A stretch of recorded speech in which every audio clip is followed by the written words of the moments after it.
अस्सलाम वालेकुम। कल हमने सबक उम्मीद की खुशी की पढ़ाई की थी।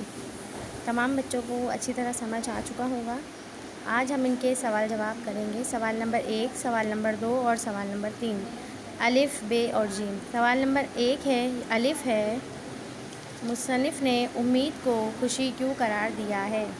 मुसन्निफ़ ने उम्मीद को खुशी क्यों करार दिया है? इसका जवाब है, बकौल मुसन्निफ़ उम्मीद हर मोहब्बत की बुनियाद है। बकौल मुसन्निफ़ उम्मीद हर मोहब्बत की बुनियाद है। बकौल मुसन्निफ़ उम्मीद हर मोहब्बत की बुनियाद है। हर दर्द की दवा है, हर दर्द की दवा है, हर दुख का मदावा है, हर दुख का मदावा है। मायूस और शिकस्ता दिल इंसानों का सहारा है। मायूस और शिकस्ता दिल इंसानों का सहारा है। उम्मीद हर फ़िक्र अंदेशा और खदशात को दूर करती है और मुस्तक़बिल की खुशियों का तसव्वुर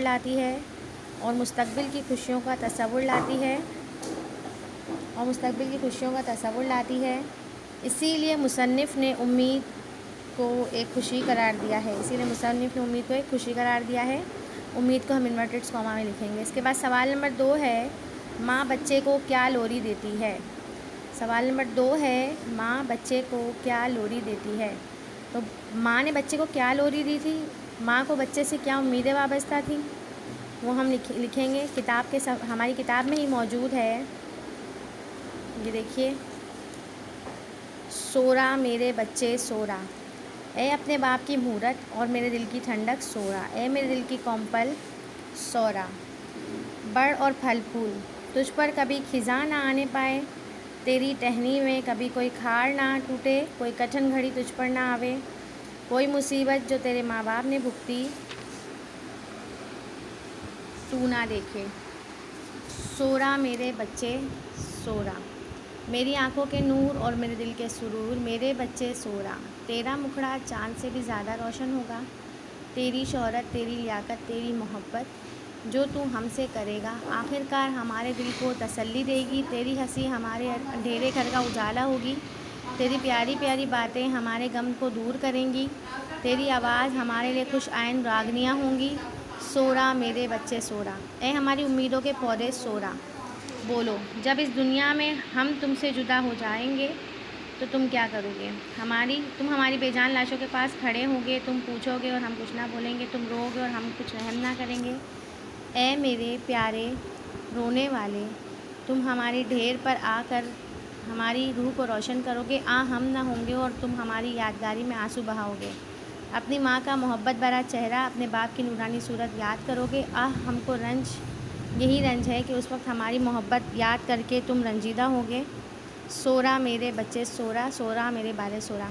इसमें जो है हम पूरी लोरी लिखेंगे, थोड़ी बड़ी हो जाएगी, लेकिन हमसे यहाँ माँ बच्चे को क्या लोरी दे रही है ये सवाल दिया गया है, तो हमें पूरी लोरी जो है वो लिखनी होगी। ठीक है। इसके बाद जीम है, बेगुनाह कैदी रंजीदा क्यों था? बेगुनाह कैदी रंजीदा क्यों था? सवाल नंबर 3 है, यानी जीम है, बेगुनाह कैदी रंजीदा क्यों था?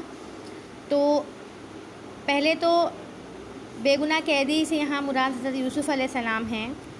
अब वो मतलब बेगुनाह कैदी जो है वो रंजीदा क्यों था, इसका जवाब ये होगा, कैदी बेगुनाह था। बेगुनाह होने के बावजूद बेगुनाह होने के बावजूद कैद था। कैद खाने की अज़ियत थी। फिर कैद खाने की तन्हाई और उसके अंधेरेपन ने कैदी को रंजीदा कर दिया था। फिर कैद खाने की तन्हाई और उसके अंधेरेपन ने कैदी को रंजीदा कर दिया था। इस सबक में बेगुनाह कैदी से मुराद कौन है बताइए? इस सबक में बेगुनाह कैदी से मुराद हज़रत यूसुफ़ अलैहिस्सलाम हैं। इस सबक में बेगुनाह कैदी से मुराद हज़रत यूसुफ़ अलैहिस्सलाम हैं। तो बेटा ये आज के हमारे 3 सवाल हैं जो हमने किए। ठीक है। अब कल जो है हम सवाल नंबर 4 और सवाल नंबर 5 करेंगे। सवाल नंबर 4 और सवाल नंबर 5 करेंगे, ठीक है बेटा। अल्लाह हाफिज़।